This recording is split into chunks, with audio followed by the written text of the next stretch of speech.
Hello everyone and welcome back to the channel the commerce coach. तो आज हम लोग काफ़ी टाइम बाद एक सेशन के साथ में आए हैं और ये सेशन जो है हमारा लॉ के ऊपर होने वाला है। ठीक है।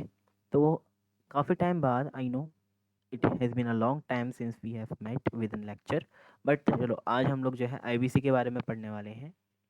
तो आईबीसी के बारे में हम लोग आज पढ़ेंगे जिसको हम लोग बोलते हैं इंडियन बैंक्रप्सी कोड 2016। अच्छा, तो ये सीएमए फाइनल का लॉ है। बेसिकली जो मैं पोर्शन कवर करने वाला हूँ वो सीएमए फाइनल को एम करेगा। ठीक है। तो ये जो क्लासेस होने वाली है मेनली ये सीएमए फाइनल के लिए है। हालांकि जहाँ पे अगर आपके किसी कोर्स के अंदर जैसे सीए या सीएस के अंदर भी ये पोर्शन कवर है आईबीसी का, तो आप वहाँ पे भी इसे रेफ़र कर सकते हैं। हालांकि हम लोग जो कंटेक्स्ट और जो मॉड्यूल फॉलो कर रहे हैं, जो चीज़ें और पोर्शन फॉलो कर रहे हैं, वो अकॉर्डिंग टू सीएमए है। तो सीएमए फाइनल के अंदर आईबीसी का लॉ के पार्ट के अंदर आईबीसी का एक बड़ा पार्ट हमें देखने को मिलता है। कंपनीज एक्ट की बात जहाँ तक है सीएमए फाइनल में, वहाँ पे एक आईबीसी बड़ा रोल अदा करता है। तो आईबीसी छोटा भी है और आप ऐसा समझ सकते हैं कि ये इजी है कवर करने के लिए, तो इसलिए हम लोग लॉ में इसको आज कवर करने जा रहे हैं, which is around for tax 10 marks. तो 10 नंबर के लिए आप मान सकते हैं कि आईबीसी हमारे लिए जो है यहाँ पे उपलब्ध रहेगा। तो बिल्कुल बेसिक से स्टार्ट करेंगे आईबीसी के बारे में कि आईबीसी होता क्या है और आईबीसी एप्लीकेबल किन चीज़ों के ऊपर है। जैसे कि देखो, एक शॉर्ट इंट्रो सभी को पता होगा आईबीसी के बारे में क्या है। जैसे फुल फॉर्म बताती है, इंडियन बैंक्रप्सी कोड 2016। आईबीसी की फुल फॉर्म ही यही बताती है। मतलब क्या है कि कोई भी ऐसी एंटिटी, कोई भी ऐसी क्या होगी, एंटिटी होगी। आप सभी को पता है कि एक एंटिटी होती है, राइट। जैसे मान लीजिए कोई भी एक एंटिटी है। अब इस एंटिटी की जो फाइनेंशियल कंडीशन है वो हमेशा अच्छी नहीं रहती। ठीक है। इसको कैपिटल की ज़रूरत पड़ती है जो कि इन्वेस्टर्स लगाते हैं, राइट। इन इन्वेस्टर्स के कैपिटल की वजह से ये खड़ी हुई है। होता क्या है कि हम लोगों को ऐसा देखने को मिलता है कि जो इन्वेस्टर्स हैं, बहुत बार ऐसा होता है कि इनका जो पैसा है कंपनी सही तरीके से यूज़ ना करने की वजह से या बहुत अलग कारणों की वजह से भी, बहुत सारे कारण हो सकते हैं, इनके इन्वेस्टर्स के पैसे जो हैं वो डूबने की कगार पे आ जाते हैं। उन कंडीशन को हम लोग बोलते हैं इंसॉल्वेंट होना। क्या बोलते हैं? इंसॉल्वेंट। ये आपने शब्द पहले भी सुना होगा। शब्द हैं इंसॉल्वेंसी, लिक्विडेशन, वॉलेंटरी लिक्विडेशन और बैंकरप्सी या फिर इंसॉल्वेंट। इन सभी चीज़ों के ऊपर हमारा आईबीसी अप्लाई होता है। तो आपको एक बात यहाँ पे जो फर्स्ट ऑफ ऑल समझनी है कि आईबीसी किन किन चीज़ों के साथ डील करेगा। तो आपको जो समझने की चीज़ यहाँ पे ये है कि आपका जो आईबीसी है वो सेक्शन नंबर 2 जो है उसका, वो ये बताता है कि आईबीसी डील किसके साथ साथ करेगा।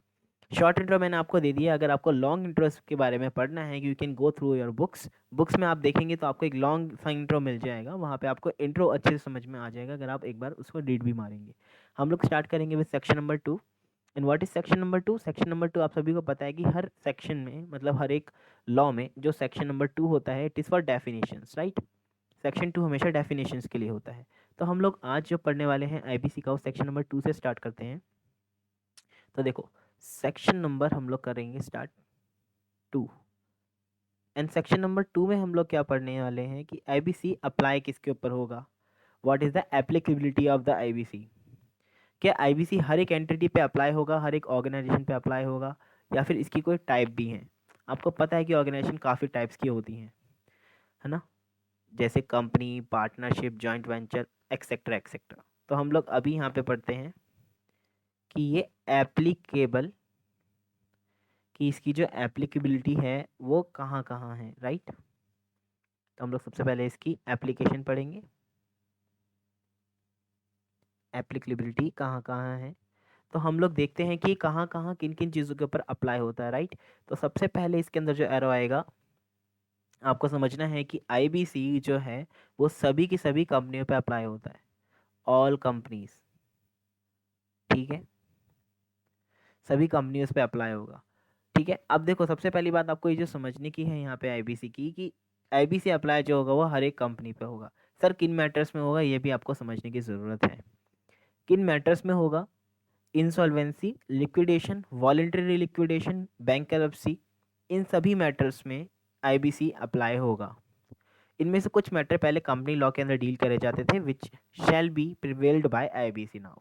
तो सारी कंपनियां जो हैं, जो कंपनीज एक्ट 2013 के अंदर रजिस्टर्ड हुई हैं, वो तो ही हैं। इसके साथ साथ हमारे पास यहाँ पे एलएलपी भी आ जाएंगी, एलएलपी भी हमारी आईबीसी में कवर होंगी। इसके ही साथ साथ हमारे पास partnership partnership firms plus partnership firms plus individuals, individuals भी हम लोगों के साथ में यहाँ पे कवर होंगे। अब मैं पार्टनरशिप और इंडिविजुअल को साथ साथ क्यों लिख रहा हूँ, क्योंकि ना देखो, आईबीसी में बहुत सारी जगह पे ऐसे पॉइंट आएंगे जहाँ पे जो रूल्स हैं ना, मतलब पार्टनरशिप और इंडिविजुअल के साथ साथ ही दिए हुए हैं, तो हम लोग इनको शुरू से ही साथ में लेके चलें तो ज़्यादा बेटर रहेगा। इसके बाद अच्छा सर, हमने ऑल कंपनियां तो यहाँ पे लिख दिया, तो हम लोग क्या इसको थोड़ा सा मॉडिफाई करें? तो थोड़ा सा मॉडिफाई करते हैं, ठीक है। यहाँ पे मैं लिख देता हूँ companies registered registered under companies act. जो कंपनीज एक्ट में रजिस्टर्ड कंपनियां हैं वही यहाँ पे आएंगी फर्स्ट पॉइंट में। तो ऐसी कौन सी कंपनी जो कंपनीज एक्ट में रजिस्टर्ड नहीं है? तो कुछ कंपनियां ऐसी होती हैं which are governed by special act, right? आपको भी पता है ये बात। जैसे हमारे पास बहुत सारी ऐसी कंपनियां हैं जो स्पेशल एक्ट के द्वारा गवर्न होती हैं। तो यहाँ पे अगर मैं लिखूँ कंपनीज, उनके ऊपर भी लगेगा ये, कुछ हद तक लगेगा, बट ये आपको बात याद रखनी है कि आईबीसी जो लगेगा उन कंपनी के ऊपर जिनको स्पेशल एक्ट फॉलो करना होता है, कंपनीज विथ स्पेशल एक्ट। तो वहाँ पे भी आईबीसी की प्रोविजंस लगेंगी, बट आपको जो बात याद रखनी है वो ये रखनी है, बहुत इंपॉर्टेंट बात है, कि special act provisions, special act की जो प्रोविजंस हैं विल प्रिवेल। प्रिवेल का मतलब क्या है कि अगर कोई सी ऐसी कंडीशन आती है जहाँ पे एक ही बात को दोनों एक्ट बोलते हैं, मतलब आईबीसी भी बोलता है और उसका स्पेशल एक्ट जो है वो भी बोलता है उसी बारे में, दोनों सेम बारे, मतलब एक ही पॉइंट के ऊपर बात अगर करते हैं, तो वहाँ पे जो प्रिवेल करेगा, जिसकी बात सुनी जाएगी, वो होगा वो उनका अपना एक्ट जिसके द्वारा वो कंपनी बनाई गई है। अच्छा, ये तो बात हो गई कि कंपनी मतलब किन किन कंपनी के ऊपर या किन किन एंटिटी के ऊपर अप्लाई होगा आईबीसी। अब हम लोग देख लेते हैं कि आईबीसी हम लोगों ने हर एक्ट में पढ़ा है कि ज्योग्राफिकली कहाँ तक एक्सटेंड हो सकता है, मीन्स कहाँ तक एक्सटेंड है। तो आपको यहाँ पे एक बात याद रखनी है कि इन सब के अलावा एक पॉइंट और जो यहाँ पे आपको समझना है और सीखना है वो ये है कि आईबीसी अप्लाई नहीं होगा, किसके ऊपर अप्लाई नहीं होगा, ये कवर नहीं करेगा किसी भी बैंक को, फाइनेंशियल इंस्टीट्यूशन को, ठीक है, बैंक, फाइनेंशियल इंस्टीट्यूशन या कोई भी insurance company, asset reconstruction company ARC पे भी नहीं अप्लाई होगा। तो आपको मैं यहाँ पे जो एग्जांपल दे रहा हूँ, म्यूचुअल फंड हो गया, कलेक्टिव इन्वेस्टमेंट स्कीम या फिर पेंशन फंड, या हम लोग ऐसा बोले किसी भी इन सबको शॉर्ट में अगर मैं बोलूँ तो हम लोग बोल सकते हैं फाइनेंशियल, हम लोग क्या बोल रहे हैं इसको शॉर्ट में, हम लोग इसको बोल रहे हैं फाइनेंशियल सर्विस प्रोवाइडर। ओके, तो कोई भी फाइनेंशियल सर्विस प्रोवाइडर के ऊपर, कोई भी फाइनेंशियल सर्विस प्रोवाइडर के ऊपर आईबीसी जो है वो अप्लाई नहीं होगा। ये शॉर्ट नोट्स हैं जो हम लोग साथ साथ बना रहे हैं। देखो, मैं मानता हूँ कि हम लोग जब नोट्स साथ साथ बनाते हैं तो we get the things more clearly, more visibly. तो हम लोग ना नोट्स साथ साथ बनाएंगे, ऐसा पहले से बने हुए नोट्स के साथ में पढ़ाई करने में ना थोड़ा सा मुझे ऐसा लगता है कि प्रॉब्लम्स अकर हो सकती हैं इसी वजह से। ठीक है, तो चलो यहाँ तक की बात हो गई। आप चाहें तो ये नोट्स साथ साथ प्रिपेयर कर सकते हैं, और एक और तरीका ये है कि मैं ये नोट्स आपको सेंड कर दूँ। तो मेरे पास जितनी रिक्वेस्ट आएंगी उसके बेसिस पे डिसाइड करूँगा कि मुझे सेंड करने भी हैं या नहीं। यहाँ पे समझ में आया? अच्छा, आईबीसी जो है वो पूरे भारत पे अप्लाई होता है। आईबीसी जो है वो होल इंडिया, ठीक है, ये बात आपको याद रखनी कि होल ऑफ इंडिया पे एक्सटेंड होता है, होल ऑफ इंडिया पे एक्सटेंड होता है। बट जहाँ तक की बात है पार्टनरशिप और इंडिविजुअल होल इंडिया में अप्लाई होता है वैसे, लेकिन केवल और केवल पार्टनरशिप और इंडिविजुअल्स के लिए ये जम्मू एंड कश्मीर में अप्लाई नहीं होगा। जम्मू एंड कश्मीर में अप्लाई नहीं होगा। तो ये बातें आपको याद रखनी छोटी छोटी सी हैं, ठीक है। तो बहुत छोटी सी बात है कि आईबीसी पूरे इंडिया पे अप्लाई होता है, हालांकि जम्मू और कश्मीर में अप्लाई नहीं होगा, सिर्फ किन के ऊपर, पार्टनरशिप और इंडिविजुअल्स के ऊपर, ठीक है। यहाँ तक की बात समझ में आई, होप सो कि यहाँ तक की बात समझ में आई होगी। ये सेक्शन 2 की बात थी, ठीक है। किसकी बात थी ये, सेक्शन 2 की। और ये सेक्शन नंबर 3 सब सेक्शन 7 कहता है कि आईबीसी क्या कवर नहीं करेगा, हालांकि मैंने उसमें उसको इंक्लूड करने की कोशिश करी है कि आईबीसी फाइनेंशियल सर्विस प्रोवाइडर्स को इंक्लूड मतलब अपने अंदर कंप्लीट तरीके से एप्लीकेबल उनके ऊपर वो नहीं होगा, ठीक है जी। अब इसके बाद ब्रॉडर क्लासिफिकेशन पर हम लोग आईबीसी की अगर आएँ तो हम लोगों को यहाँ पे देखने के लिए मिलेगा ब्रॉडर क्लासिफिकेशन में आईबीसी की ब्रॉडर क्लासिफिकेशन में हम लोगों को जो चीज़ देखने के लिए मिलेगी वो ये मिलेगी कि आईबीसी में दो पार्ट्स में या दो पिलर्स में बांट सकता हूँ। सबसे पहला हमारे पास है insolvency and bankruptcy board, IBB, ठीक है। इसके बाद हमारे पास है adjudicating authority, okay, adjudicating authority. तो दो पिलर्स आप मान लीजिए, एक आईबी बोर्ड है, ठीक है, एक क्या है हमारे पास, आईबी बोर्ड है, and second we have educating authority, ठीक है, एजुकेटिंग अथॉरिटी है और एक आईबी बोर्ड है। अच्छा, ये दो पिलर हैं, ये मेन है। इसके साथ साथ कुछ सब पिलर्स भी इसमें से निकल के आएंगे, जैसे कि इसके बाद मैं रेड से बना देता हूँ वो सब pillars, first, second and third, ठीक है। तो आईबी बोर्ड के अंदर 3 आपके यहाँ पे सब पॉइंट्स आ जाएंगे। तो आप यहाँ पे लिख सकते हैं, सबसे पहला हमारे पास है इंसॉल्वेंसी प्रोफेशनल्स। तो यहाँ पे सबसे पहले हमारे पास जो आएंगे वो आएंगे इंसॉल्वेंसी प्रोफेशनल। अच्छा, आपको नाम से पता चल गया होगा कि आपकी बात होने वाली है यहाँ पे। तो यहाँ पे इंसॉल्वेंसी प्रोफेशनल्स, फिर insolvency professional agency, insolvency professional agency. इसके बाद इंफॉर्मेशन यूटिलिटी, इंफॉर्मेशन यूटिलिटी, ठीक है। ये 3 सब पिलर्स आईबी बोर्ड के अंदर आएंगे। अब एडजुडिकेटिंग अथॉरिटी जो है वो कॉर्पोरेट पर्सन के लिए कौन है, एडजुडिकेटिंग अथॉरिटी कॉर्पोरेट पर्सन के लिए कौन है, और हमारे बाकी के लिए कौन है, ये हम लोगों को पढ़ना है। तो मैं इसे ब्लैक से लिखता हूँ। तो यहाँ पे आप लिख लीजिए कॉर्पोरेट पर्सन, ठीक है। कॉर्पोरेट के लिए कौन है, और बाकी कौन बचा, इंडिविजुअल और फर्म। चलो, तो नोट्स आपको जूम करके ही पढ़ने पड़ेंगे, क्योंकि मैं चाहता हूँ कि ये थोड़े क्लियर बने। तो कॉर्पोरेट और इंडिविजुअल प्लस फर्म्स। अच्छा, कॉर्पोरेट के लिए एनसीएलटी है, इसके बारे में हम डिटेल में भी पढ़ेंगे। शॉर्ट चार्ट है अभी हम लोग जो बना रहे हैं सिर्फ, ठीक है। और इनके लिए डीआरटी है, डेट रिकवरी ट्रिब्यूनल, इसके बारे में भी हम लोग आगे भी पढ़ेंगे। अभी तो हम लोग सिर्फ ओवरव्यू ले रहे हैं चीज़ों का।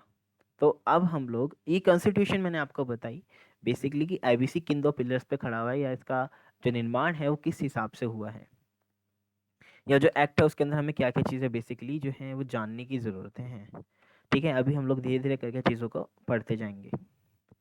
तो इसके बाद हमारे पास में है, अब हम लोग जो पढ़ने वाले हैं, जिसके बारे में पढ़ने वाले हैं वो है इन इंसॉल्वेंसी, इंसॉल्वेंसी एंड बैंकरप्सी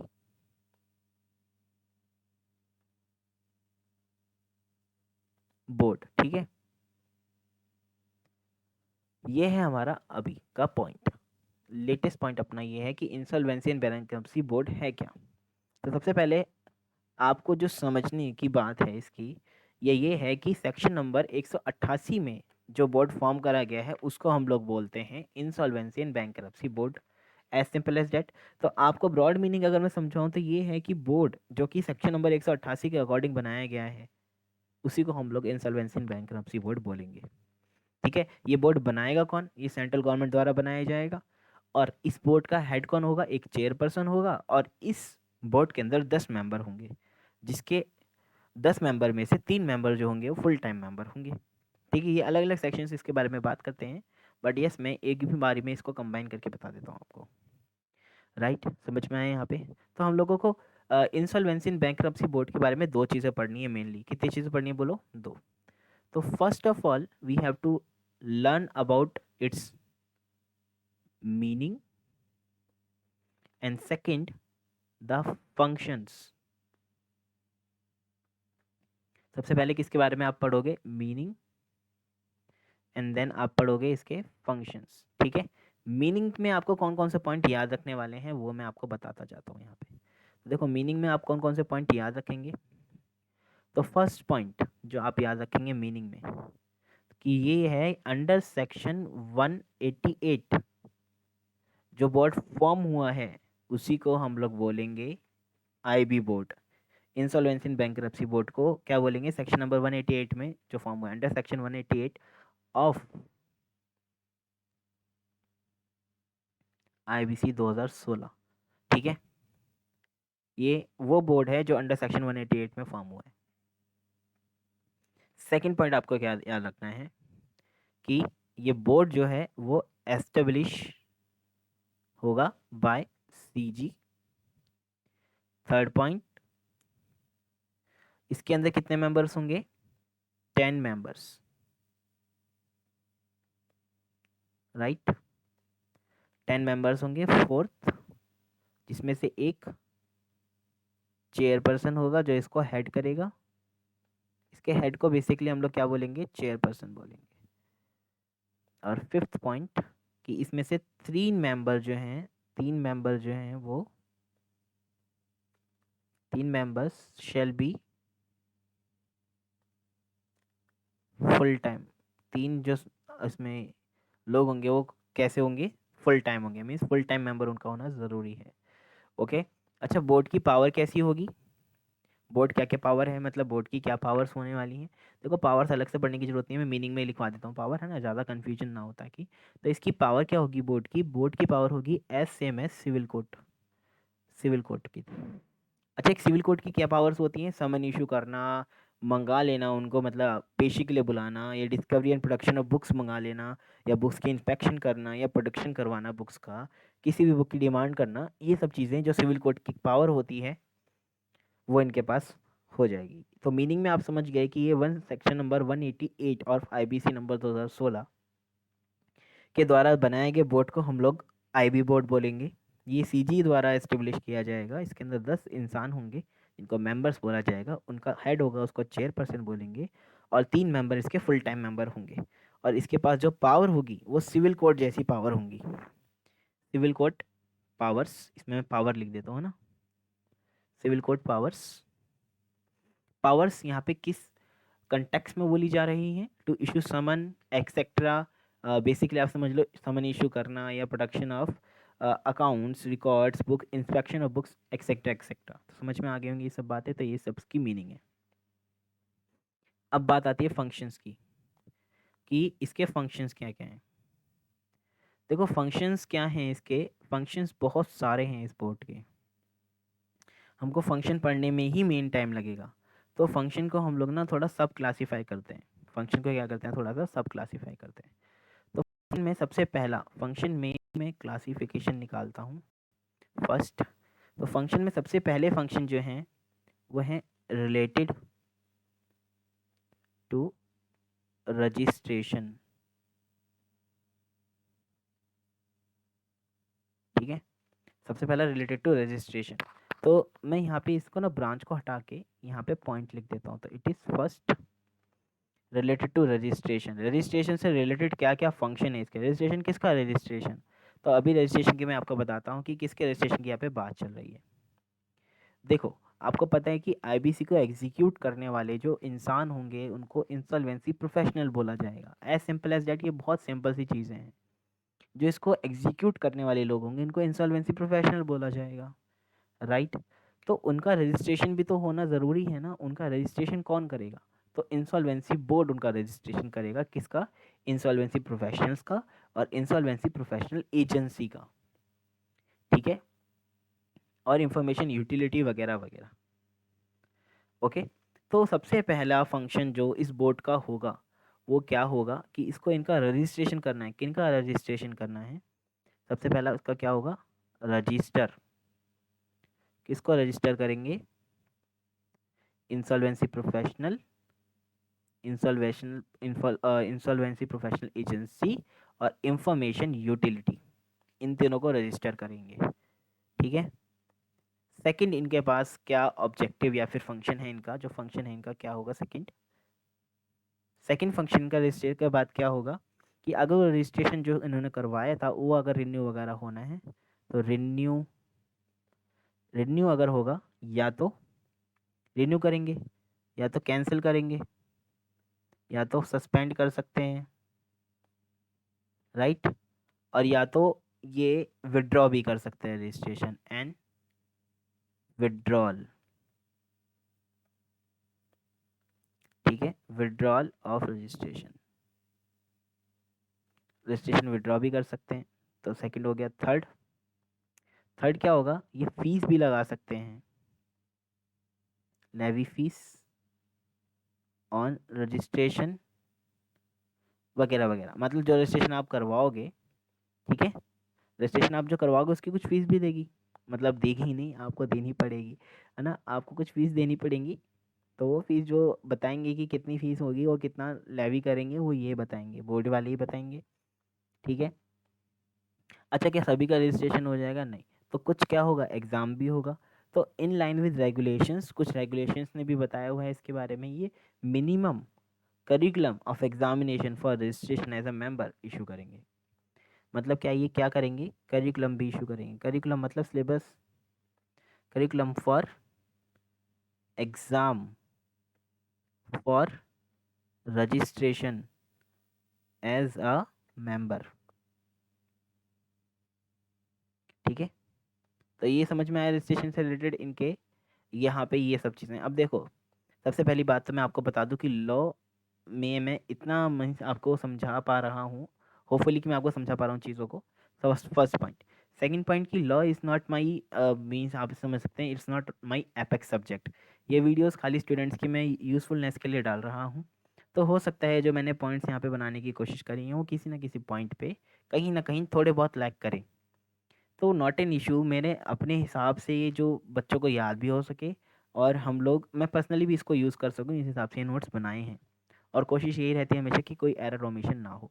फिर भी अगर हो जाता है तो मैं बिल्कुल चाहूँगा कि आप लोग उसे कमेंट सेक्शन में कमेंट करें, बिकॉज़ मैं इसको इम्प्रूव कर सकूँ, सो डैट जो स्टूडेंट्स, हाँ ये बात पक्की है कि इसके अंदर गलतियाँ नहीं होंगी। कोई हो सकता है कि ओमिशन हो या कोई एरर हो, एरर इन द सेंस कि जैसे मैंने ये पॉइंट रिलेटेड रजिस्ट्रेशन में लिख दिया, हो सकता है कि ये रिलेटेड रजिस्ट्रेशन में ना आता हो किसी ग्राउंड पे। ओके।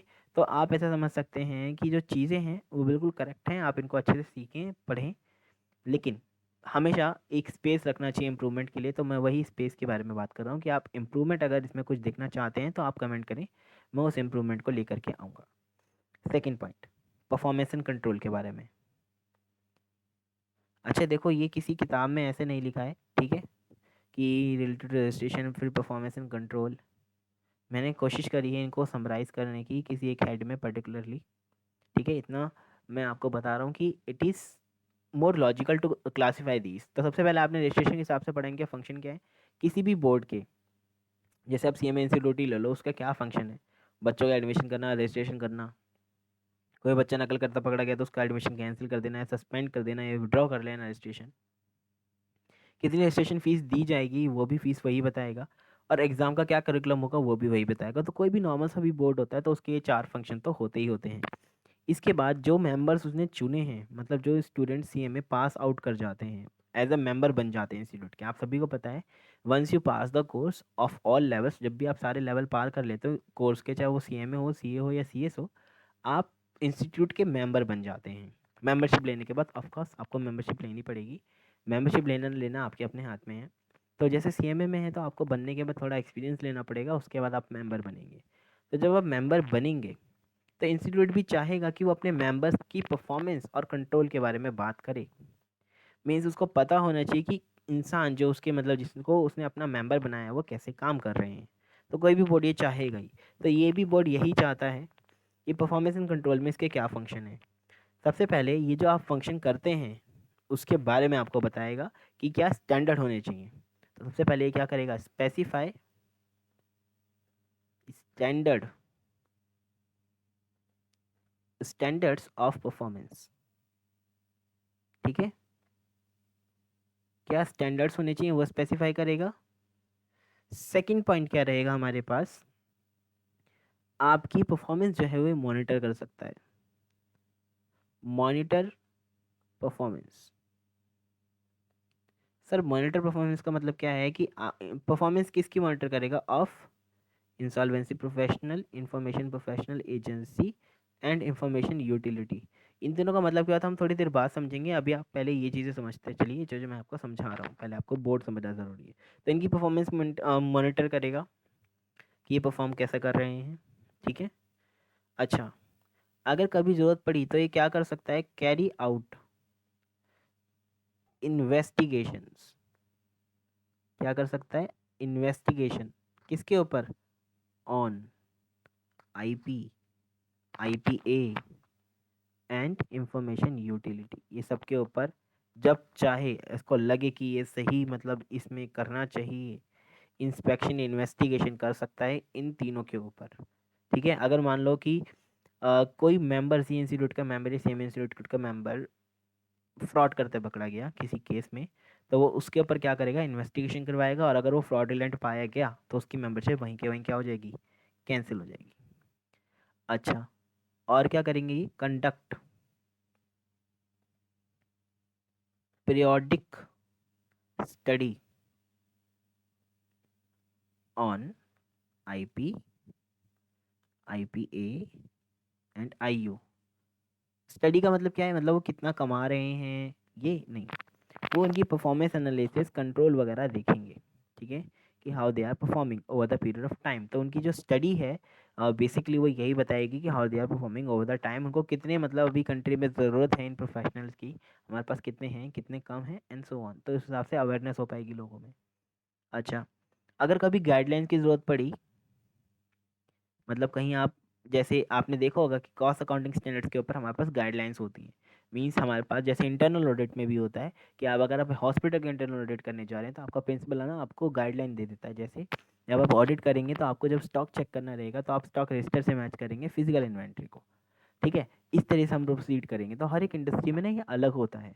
जैसे हॉस्पिटल का मैंने आपको एग्जांपल दिया, ऐसे ही सेम इंटरनल ऑडिट अगर आप करने जाएंगे स्कूल में, एक प्राइवेट स्कूल में, तो वहाँ पे इस तरह से नहीं होगा। वहाँ पे आपको जो मैचिंग करनी पड़ेगी वहाँ पे किसी स्टॉक रजिस्टर से नहीं करनी पड़ेगी। So there will be a different set of guidelines for each of the internal audit case. Same as it is here. ये क्या करेंगे, किसी पर्टिकुलर केस में क्या कर सकते हैं, इशू गाइडलाइंस, जहाँ पे प्रोफेशनल के दो मत हो जाएं कि ये ऐसे भी हो सकता है और ऐसे भी हो सकता है, उस केस के अंदर ये जो है यहाँ पे गाइडलाइन इशू कर सकते हैं। जैसे हमारा इंस्टीट्यूट भी करता है कॉस्ट अकाउंटिंग स्टैंडर्ड के ऊपर कि कैसे ट्रीट करना चाहिए, या किसी भी लॉ के ऊपर कभी कभी सुप्रीम कोर्ट भी गाइडलाइन इशू कर देती है कि कैसे होना चाहिए। ठीक है, तो ये परफॉर्मेंस एंड कंट्रोल के ऊपर इसके फंक्शन हो गए। देखो कितने सारे फंक्शन हो गए ना अभी तक। अगर आप इसको अलग अलग पढ़ेंगे तो आप बहुत कंफ्यूज हो जाएंगे, ऊपर नीचे पढ़ेंगे, आप इसको क्लासीफाई करके पढ़िए, मज़ा भी आएगा। किसी मतलब बहुत ही प्रेडिक्टेबल है, आप इसको एक बार अगर पढ़ना स्टार्ट करेंगे तो समझ में आ जाएगा। अच्छा, अदर फंक्शन क्या है, अब अदर फंक्शन आ जाएगा। कुछ अदर फंक्शन भी हैं इसके, इन दोनों के अलावा अदर फंक्शन भी है। अदर फंक्शन की कैटेगरी में बाकी सारे फंक्शन आ जाते हैं। जैसे जो छोटे मोटे अदर फंक्शन होते हैं इंस्टीट्यूट के, क्या अदर फंक्शन होंगे और बताइए। जैसे आईबीसी के केस आए, आईबीसी के जो केस आए, या मैं सीएमए इंस्टीट्यूट की बात करूँ तो उनके पास अदर फंक्शन क्या है, ये तो मेन फंक्शन हो गए उनके, जैसे एडमिशन वगैरह, मेंबरशिप वगैरह, वो भी मॉनिटर करता होगा परफॉर्मेंस अपने प्रोफेशनल्स की, वो भी देखता होगा, स्टडी करता होगा और गाइडलाइन भी इशू करता है। और साइड फंक्शन क्या है, आपको पता है साइड फंक्शन में क्या क्या करेगा, वो लोगों को अवेयर करेगा इसके बारे में, राइट, कोर्स के बारे में, और वो अपने स्टूडेंट्स का रिकॉर्ड बना के रखेगा कहीं। तो ऐसे ही ये भी क्या करेंगे, कलेक्ट एंड मेंटेन, किसका, मेंबर्स का नहीं, ये किसका करेंगे, केसेस का करेंगे ना, collect and maintain records of cases. तो जो केस हैंडल हुए हैं आज तक इंसॉल्वेंसी वाले, उनका ये क्या करेंगे, रिकॉर्ड रखेंगे। ठीक है, मेंटेन भी करेंगे उसको। और अगर इसकी कोई वेबसाइट है जैसे इंस्टीट्यूट की एक वेबसाइट है अपनी, तो उसकी वेबसाइट को कौन मतलब मेंटेन करता होगा? इंस्टीट्यूट खुद ही करता है ना। तो इंस्टीट्यूट की वेबसाइट, ऐप या कुछ भी है, वो सब भी मेंटेन करने का काम किसका है? इंस्टीट्यूट का खुद का ही है। ऐसे इस बोर्ड का भी यही है कि वो रिकॉर्ड कहीं पे भी रखें, वेबसाइट पे, ऐप पे, वो भी मेंटेन करने का काम इन्हीं का ही है। ठीक है जी। अच्छा, ओके। अगर लॉ के द्वारा, इफ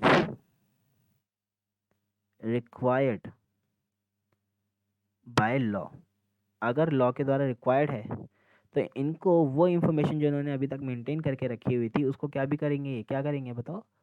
पब्लिश इंफॉर्मेशन। क्या करेंगे? पब्लिक इंफॉर्मेशन स्टडी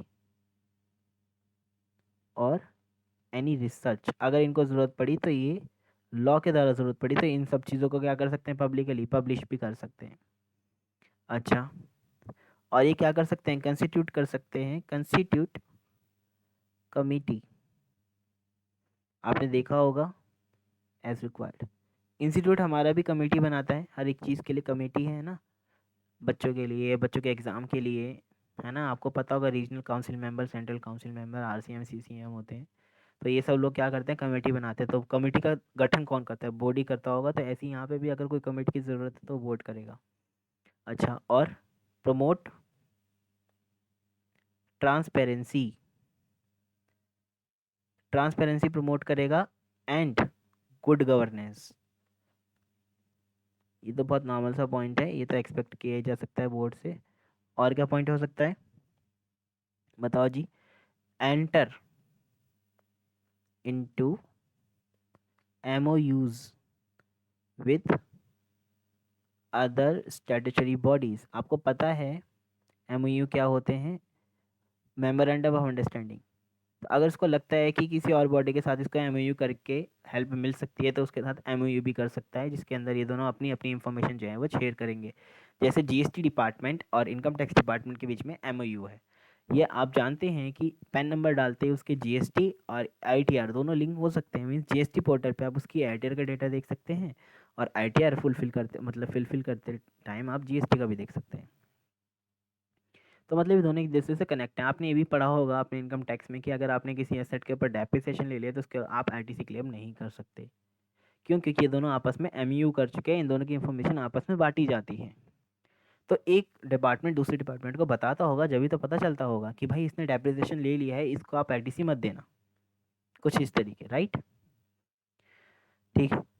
अच्छा, specify specify mechanism mechanism of redressal of grievance.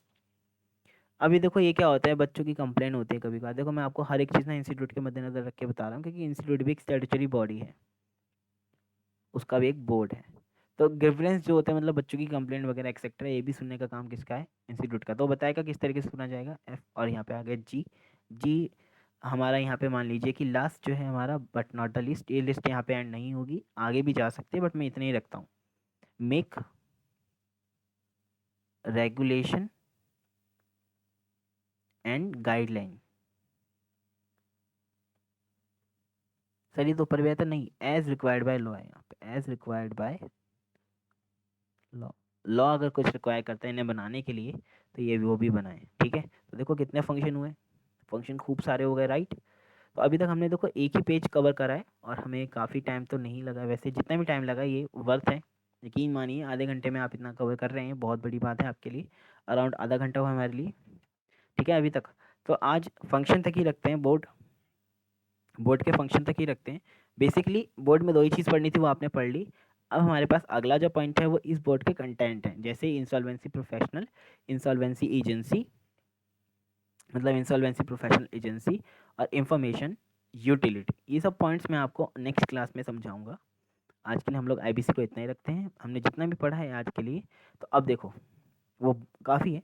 अच्छा, अब बात रही कि आप लोगों की नोट्स कैसे मिलेंगे। तो आपके पास ये ऑप्शन है कि नोट्स आप रिसीव कर सकते हैं in the form of PDF, but that totally depends upon the response I get from the video lecture, right?